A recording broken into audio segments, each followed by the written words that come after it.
the Minister's faux concern for the staff of these agencies. These are the same agencies where staff numbers are being cut, morale is incredibly low, as it is right across the public sector under this Minister of State Services.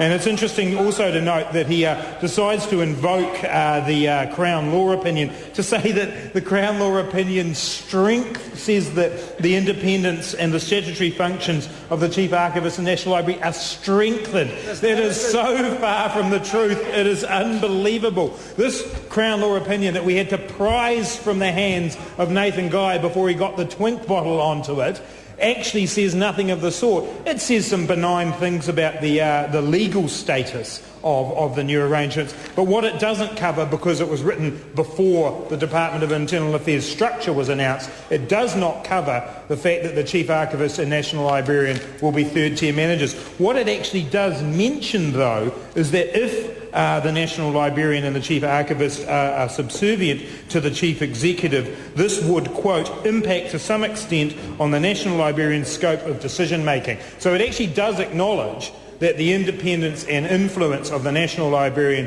and the Chief Archivist are diminished as a result of this piece of legislation. But it's interesting to note, as a number of other speakers have mentioned, that throughout the process of the government deciding what it wanted to do with Archives New Zealand and National Library, that it has been almost impossible to get information out of the Minister of State Services about the proposals. I've had 2 complaints go to the Ombudsman which were ruled in my favour to get information, but that took months and months and months. And the irony is not lost on this side of the House, sir, that for the Archives New Zealand bill, the bill that changes the nature of the Archives of New Zealand, we couldn't get official information out. And then to have the Minister get his twink pen out earlier today, that just capped it off for us, really, showing the attitude towards the importance of information, the storage of information and the availability of information for all New Zealanders.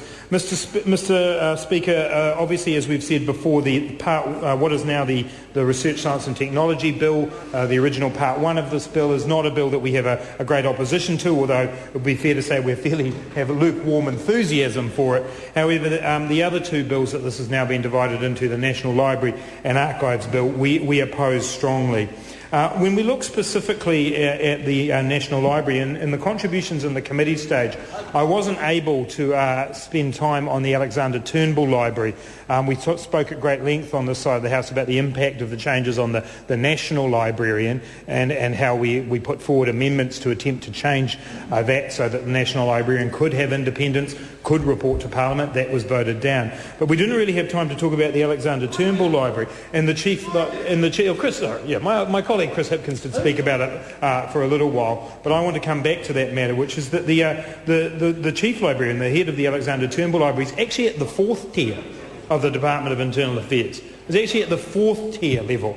And that really is a matter of great concern, and a matter of great concern to a number of submitters who came to the committee and said to us that they were concerned that the status and mana of the Alexander Turnbull Library would be severely undermined by this bill. And that was the Friends of the Turnbull Library, the National Library Society, all raising the concern that the Alexander Turnbull Library, which is not a library of government documents, it's a library of family documents from all over New Zealand, going very far back, including, and my colleague Nanaia Mahuta mentioned this, which was is the question of the documents provided by Māori, and Committee Māori raised their concerns with the Select Committee as well. And in fact, it was during the Committee Māori submission that I put the question to one person who was representative of families who have documents in the Turnbull Library and said, would you think again about putting documents into the Alexander Turnbull Library if this bill passed? And they replied straight away that they would, because their concern is that the Turnbull Library represents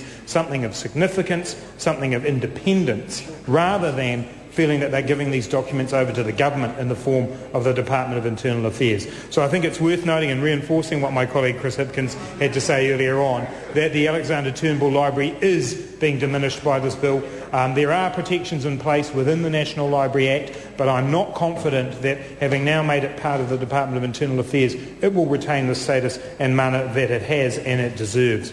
Mr. Speaker, moving back to the question of the archives, I do think that this is a particularly sad day for us today to be moving back to the position of the 1990s, the position that's been described by former chief archivists as being one in which there was an environment of distrust, an environment of rancour. There was legislation, Mr. Speaker. There was litigation, Mr. Speaker. This went to court in the 1990s about where the archives should be placed. When Labor came into office in 1999, we moved to create a separate agency called Archives New Zealand to ensure that we actually met international good practice. And the UNESCO guidelines around archives say this in relation to organisational placement.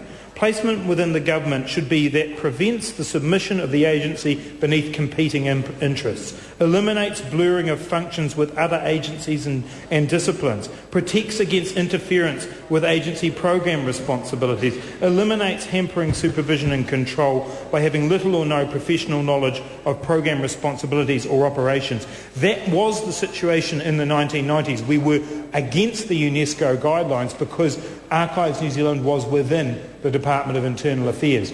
We separated it out after the 1999 election, and the last 10 years have been marked by the best ever operations of the archives in New Zealand. Talk to any stakeholder around New Zealand, Mr. Speaker, and they will tell you that Archives New Zealand has never operated better than it has been today. And that is what we're undoing today, Mr. Speaker, is the progress that we have made in the last 10 years. And there has been no justification whatsoever provided to the Select Committee or to this House as to why we're actually doing it. Some glib comments from the Minister about digitalisation, but as the experience in Canada showed, much of that didn't actually take place. Much of the perceived benefit wasn't there. David Shearer's already raised concerns about whether or not the computer systems at the Department of Internal Affairs can actually cope with this. This is actually not a justification for changing a fundamentally important part of our constitutional and democratic infrastructure. And we had submitter after submitter, Mr. Speaker, and I want to pay tribute to the submitters, some of whom are in the gallery today, to say that the quality of the submissions that we heard in the Select Committee process was extremely high. Not only was it based on strong values, on strong underpinnings of what an archives and a library should be, it was based on empirical experience. It was based on the people who were in the archives in the 1990s, who were unable to perform their jobs to the fullest of their abilities because of the structure that they were part of. And Mr. Speaker, that is an unfortunate thing to have those people have to come back to a committee after they thought all of it had been resolved at the beginning of the century. And that really, the commitment that I make to those people, and I made it in the committee stages, is that if the Labor Party is returned to office, we will look again at this and ensure that there is a structure that gives the proper independence to Archives New Zealand and to the Chief Archivist. We're not bound to what that structure might be, Mr. Speaker, but it will be one that enables it to operate independently and to the fullest of the ability of the people in it. Mr. Speaker, I want in the brief time remaining just to mention a couple of other matters. The whole question of transparency, I've already raised the issue of the OIA and of the twinking of documents. It's very unfortunate we will now have less information about Archives New Zealand and the National Library in the public arena. There will be no direct reports to this Parliament, and I regard that as something that will diminish those two institutions.